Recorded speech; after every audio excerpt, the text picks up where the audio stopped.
And joining us now via Skype to discuss the Democratic presidential candidates and their stance on abortion is Robert George, McCormick Professor of Jurisprudence at Princeton University. Robert, welcome back to the show. My pleasure, Tracy. Thanks for having me.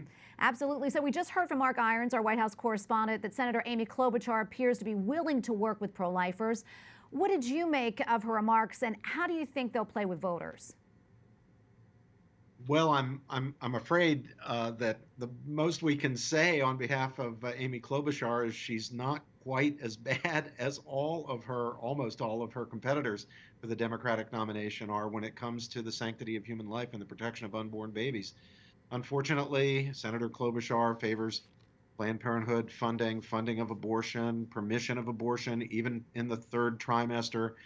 So she's got quite a radical, quite extreme record on abortion. But unlike some of her competitors, Senator Sanders, Mayor Buttigieg, she is willing to work with pro-lifers to promote adoption. She at least seems willing to recognize that abortion is not a good thing, that it should be avoided where it can be. There should be alternatives to abortion, such as adoption. So we'll take what we can, but gosh, it's a shame that the Democratic Party is so extreme that even a position like Klobuchar's counts as some movement in the moderate direction.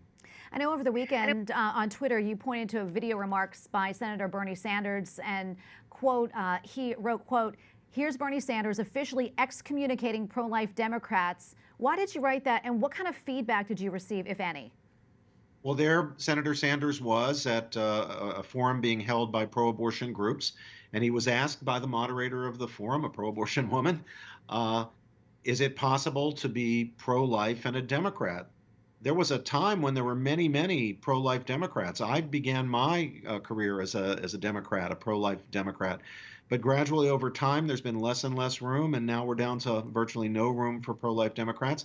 And Senator Sanders, and here I'll at least congratulate him for his candor, was very blunt and said that it is essential to be pro-choice, as he puts it, to be a Democrat. In other words, there is no room for pro-life people in the Democratic Party. You are not wanted here. You are not acceptable here. You're an intruder.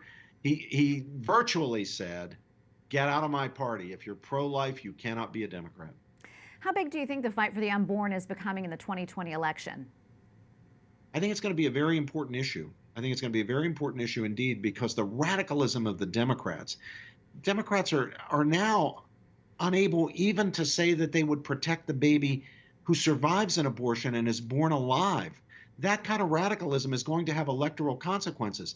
There are many staunch pro-life Americans who think that we should never sanction elective abortion. There are others who are sort of in the middle, and they think that abortion as a tragic necessity, a necessary evil, perhaps should be permitted in the first trimester, but not further, or maybe even less than that, in the first 10 weeks, but not further. But there are not a lot of Americans. Only a small percentage, maybe 13, 15% at most of Americans, think that third trimester abortion should be permitted, or a fortiori abortion after birth when a child survives an abortion. But that extreme position is where all of the Democrats, except I believe Tulsi Gabbard, finds himself or herself.